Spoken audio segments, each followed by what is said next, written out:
d'accueillir ici et maintenant l'initiative hashtag Je veux ma CENI, Madame Anne Fegon Noabiloa, pour son propos liminaire. Ensuite, nous prendrons vos questions. Madame Anne Fegon Noabiloa. Je voudrais premièrement attirer votre attention sur le fait que la communication de la DGSN intervient après le début de la campagne citoyenne. La DGSN, avant ça, il y a une communication qui concernait les passeports. D'ailleurs, nous sommes en mars, nous espérons que l'engagement sera tenu. Mais une communication aussi explicite sur les CNI, particulièrement, nous ne l'avons pas suivie avant. Il est possible qu'elle nous ait échappé, mais je ne pense pas que ça ait été le cas. Donc, cette communication fait suite au hashtag Je veux ma CENI, en tout cas à la grogne populaire. Ça, c'est la première des choses. Deuxième des choses, lors du communiqué de la DGSN, nous n'avons pas tout à fait été d'accord sur tout ce qui a été dit. Je l'ai dit au départ, peut-être pas de manière assez explicite. Lors de la communication de la DGSN, il a été dit par exemple qu'il y a des centaines de milliers de cartes qui étaient abandonnées dans des commissariats. Une information qui ne nous paraît pas exacte. Parce qu'il n'y a pas un citoyen qui peut aller dans un commissariat pour retirer sa CNI lorsqu'on sait les tracasseries qu'il faut d'abord subir pour se faire établir la CNI et après pour l'avoir et décider de se faire proroger le récépissé au lieu de retirer sa CNI. Ça, ce n'est pas une information qui nous paraissait exacte. En ce qui concerne les cas de double identité qui existent, nous l'avons évoqué tout à l'heure, les statistiques de 3 millions, le chiffre de 3 millions nous semblait un peu exagéré. Je n'ai pas accès aux statistiques de la DGSN, donc je ne peux pas les infirmer ou les confirmer. Je parle de ma perception de citoyenne et de ce que j'observe, des retours que j'ai à mon niveau.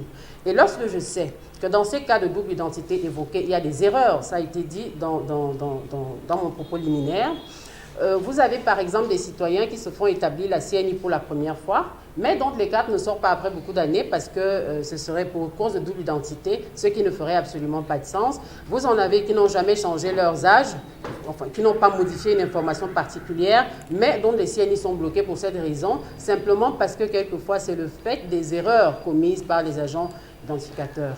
Ça fait que à partir du moment où la DGSN réagit quand même, ça c'est bien, elle aurait pu faire de la répression aussi. On a l'habitude de voir ça dans certaines administrations ici. En plus, c'est une administration particulière qui jouit quand même des prérogatives de puissance publique. Mais elle a été à l'écoute, elle a collaboré, on pourrait le dire ainsi. Ça c'est vrai, mais le contenu n'est pas suffisamment rassurant pour le citoyen. C'est pour ça que nous continuons la campagne.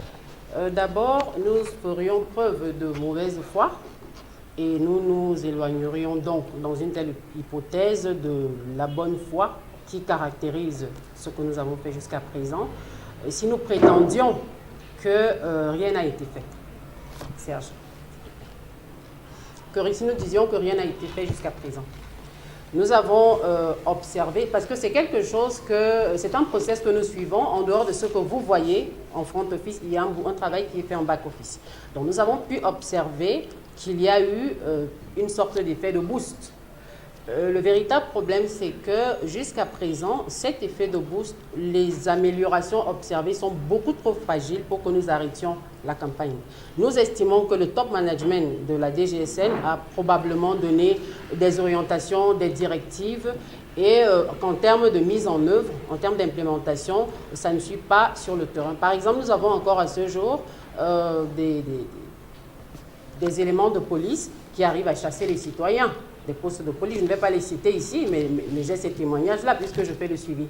Qui arrivent à aller chasser des postes d'identification, qui continuent de demander 2000 pour fouiller, pour se connecter et voir ce que le site internet dit, qui continuent de proroger les récépissés parce qu'ils ne se donnent même pas le temps de fouiller pour voir si la carte est sortie ou pas. Donc, c'est pour ça que je parlais de dissonance au départ.